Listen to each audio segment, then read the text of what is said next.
ते व्यर्थच हम्म. डोळे आहेत ना पिसांवरचे. मग तसे त्या हो. मनुष्याचे डोळे व्यर्थ आहेत ज्याने अजून श्रीहरीचं दर्शन घेतलं नाही किंवा जो श्रीहरीचे दर्शन घेत नाही, दर्शन करत हम्म. नाही. एक त्यावरती एक हे पण आहे, हम्म. कवाली टाइप गाणं आहे. अच्छा. जिस कुठला? अंधे ने प्रभु को देखा नहीं वो रूप हम्म. बताना क्या जाने. हम्म. ज्या आंधळ्याने अजून प्रभूला बघितलेलं नाहीये, रूप म्हणजे काय ते काय सांगणार तो. हम्म. रूप म्हणजे नक्की काय असतं हम्म. तर तो वर्णन करू शकत नाही जोपर्यंत तो हरीला बघत नाही. बरोबर. हा. आणि जो मनुष्य तीर्थयात्रा वगैरे करत नाही त्या माणसाचे जे पाय आहेत ते वृक्ष बनण्याच्या लायकीचे आहेत असं म्हटलंय. हम्म. हम्म. भाव प्रकाशिका. जिन नेत्रों के द्वारा भगवान की मूर्तियों का दर्शन नहीं किया जाता है वे नेत्र उसी तरह से व्यर्थ है जिस तरह मयूर पिच्छ में रहने वाले नेत्र व्यर्थ है, तथा मनुष्यों के वे पैर भी वृक्ष ही होने के लायक है जिन पैरों से भगवान के क्षेत्रों की यात्रा नहीं की जाती है, वे पैर वृक्ष की जड़ के समान है.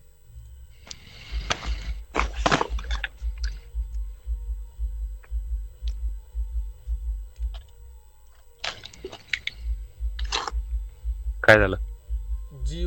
जीवन छवो भागवितांघ्रणेषु नाही जीवन छवो भागवतांघ्रिणेषु घ्रिरेणु जीवन छवो भागवतांघ्रिरेणु न जातु मर्त्योभिलभेतयस्तु श्री विष्णुपद्या मनुजस्तुलस्यः श्वसंचवो यस्तु न वेद गंधम. जिस मनुष्य ने भगवत भक्तों के चरणों की धूलि को कभी भी अपने सिर पर नहीं चढ़ाया वह जीवित मुर्दा है, तथा जिसने कभी भी श्री भगवान के चरणों पर चिड़ी हुई तुलसी की गंध को नहीं सूंघा वह श्वास लेता हुआ मुर्दा है. ह्याच्यावरून ह्याची आठवण आली. पंढरपूरला जातो तेव्हा विठ्ठलाच्या पायाला आपण मस्तक टेकवायला जातो तेव्हा तुळशीचा वास येतो. अच्छा. गाभाऱ्यात पोचल्या पोचल्या तुळशीचा घमघमाट सुटतो. हो बरोबर.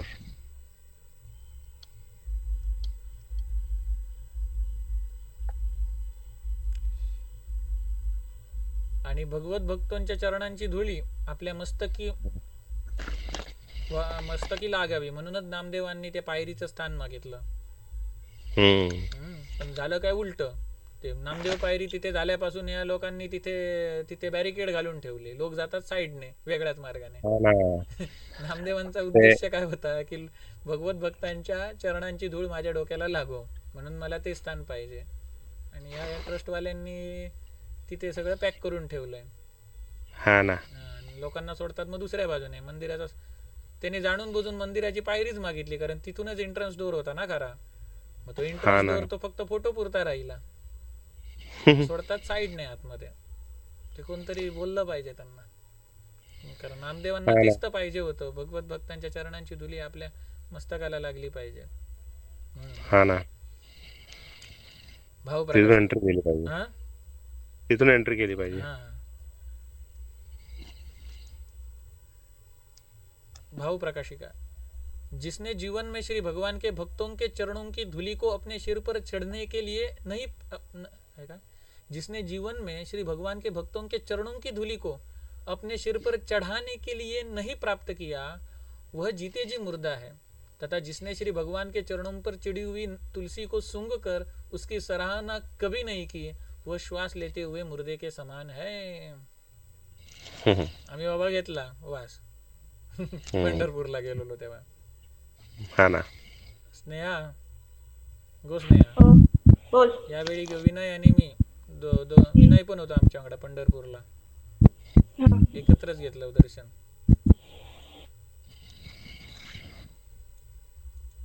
तू पण ये कधीतरी.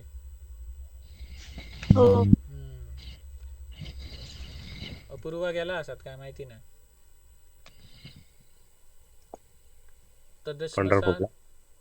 अपूर्वा गेला पंढरपूरला.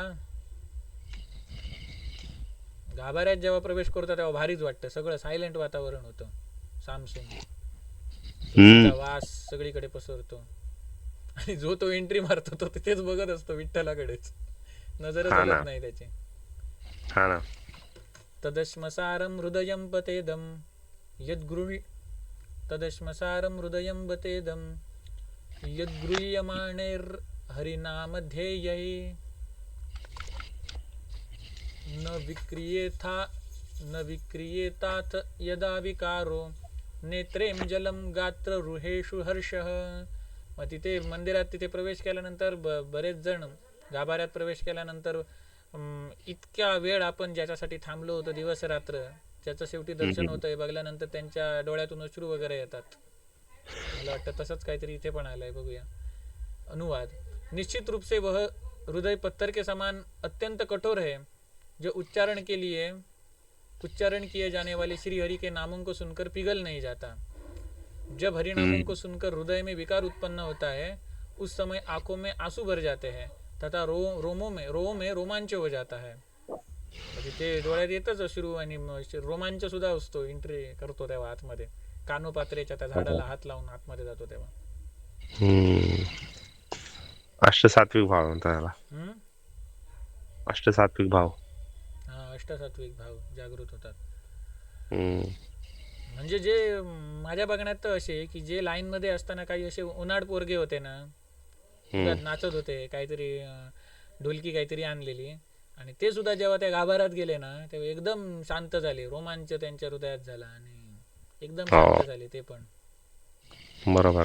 आणि ज्या ज्या बायका अशा मध्ये मध्ये घुसतात किंवा बडबडत असतात एकमेकांना किंवा असं काय, त्या पण तिथे जाऊन शांत होतात. आम्हाला त्या कर्नाटकवाल्या मिळालेल्या ना, कर्नाटकवाल्या ना, त्या गाभाऱ्यात आधी आधी पुढे पुढे जायला बघत होत्या आणि गाभाऱ्यात शिरल्यानंतर आम्हाला सांगू लागल्या तुम्हीच पुढे जा म्हणून. त्या पण शांत झाल्या. चला तुम्ही पुढे, का कारण तुम्ही दर्शन घेऊन पुढे जा, आम्हाला सावकाश दर्शन घ्यायचं त्याच्यामुळे. म्हणजे त्या ठिकाणी मध्ये मध्ये घुसायचा प्रयत्न करतात, कपट करायचा प्रयत्न करतात, पण त्यांचा उद्देश काय असतं, त्यांना डोळे भरून श्रीहरीला बघायचं असतं. मग ह्या प्रेमापोटी ते घुसतात. मग त्या स्त्रीचं वय काय पण असू दे, तरुणी असू देत किंवा म्हातारी झालेली असू दे, त्यांचं प्रेम त्याच्यावरून दिसून येतं. त्यांना माहिती आहे इथे मधीच जर मी घुसले तरी मला 24-25 तास, 19 तास, 20 तास मला उभं राहावं लागणार आहे. तिने असं पण विचार केला असता, कशाला राहते, मी इथे झोपून देते, आणखी 10 दिवसानंतर गर्दी झाल्यानंतर दर्शन घेईन, तरी पण नाही, तिला त्याच दिवशी घ्यायचं असतं आणि ती तिथे घुसते. म्हणजे किती देवावरती तिची श्रद्धा असते, विश्वास असतो, प्रेम असतं, ते दिसतं.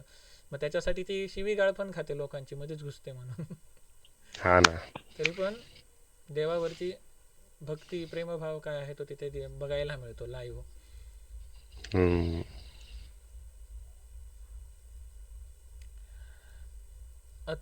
आणि त्या गाभाऱ्यात एकदा गेल्यानंतर काय कोणाचं वैर नसतं, सगळेच शांत झालेले असतात आणि बाहेर पडतात. तेव्हा बाहेर पडल्यानंतर एकमेकांना विसरून पण जातात सगळे.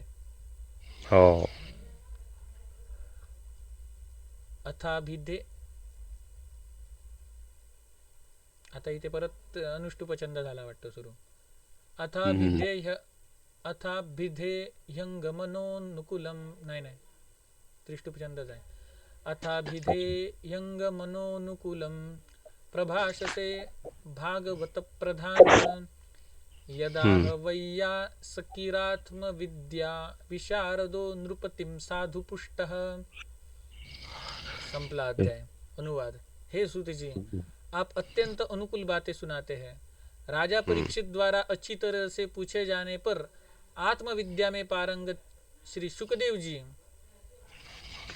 सुखदेव जी ने राजा को जो कहा उसे आप हमें सुनाइए. भाव प्रकाशिका. श्रीधर स्वामी म्हणतात, चूंकि भगवत भक्ति से रहित मनुष्यों के ये सारे देह तथा इंद्रियों की पटुता आदि व्यर्थ है और आप हम लोगों के अनुकूल बातें कहते हैं, अतएव राजा के द्वारा नियमानुसार प्रश्न किए जाने पर श्री सुखदेव जी ने राजा को जो कुछ भी सुनाया उन सारी बातों को आप हम लोगों को सुनाइए. इथे इति श्रीमद्भागवते महापुराणे द्वितीय स्कंदे भावार्थ दीपिका टीकाया तृतीयोध्याय. भावार्थ दीपिका हे त्या टीकेचं नाव आहे. श्रीधर स्वामींनी दिलं. तसं ज्ञानेश्वरीचं सुद्धा भावार्थ दीपिका हे नाव ठेवलं होतं ज्ञानेश्वरांनी. हो. श्रीधर स्वामींचं ब्रह्म नाव साम्राज्य दीपिका शिवप्रसाद ऍक्च्युली. द्विवेदी. हा, ब्रह्म साम्राज्य दीपिका ऍक्च्युली ज्ञानेश्वरांचा. अच्छा. मग ते भावार्थ दीपिका नाव कधी पडलं? ते पण आहे वाटतं, दोन्ही पण आहेत.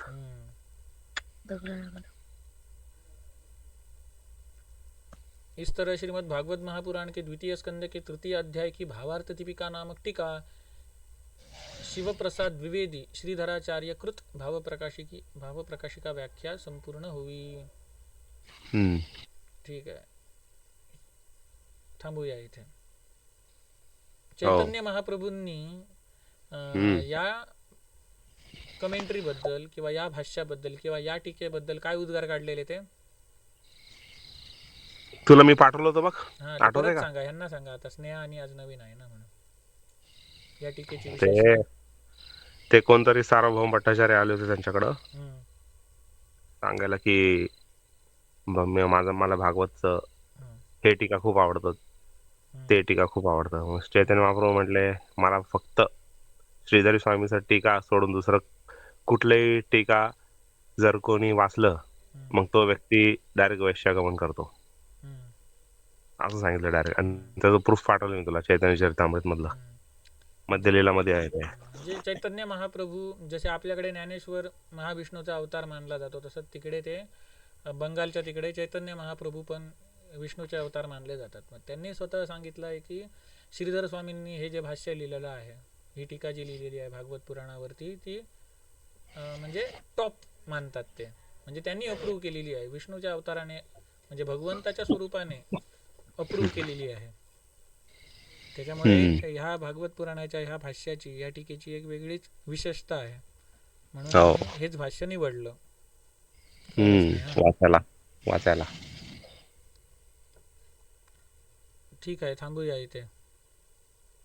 उद्या किती वाजता? उद्या 7:30ला. सॉरी, यांचा ठीक आहे. क्लास आहे ना स्नेहा तुझा? हो. मग कधी 9 वाजता ना? 9:30ला? हा चालेल. 9:15 की 9:30? 9:30 वगैरे. हा ठीक आहे, 9:30ला उद्या जॉईन करूया. हे कसं वाजता? उद्या सांगते. हा ठीक आहे, ठीक आहे. रामकृष्ण हरी. रामकृष्ण हरी. रामकृष्ण.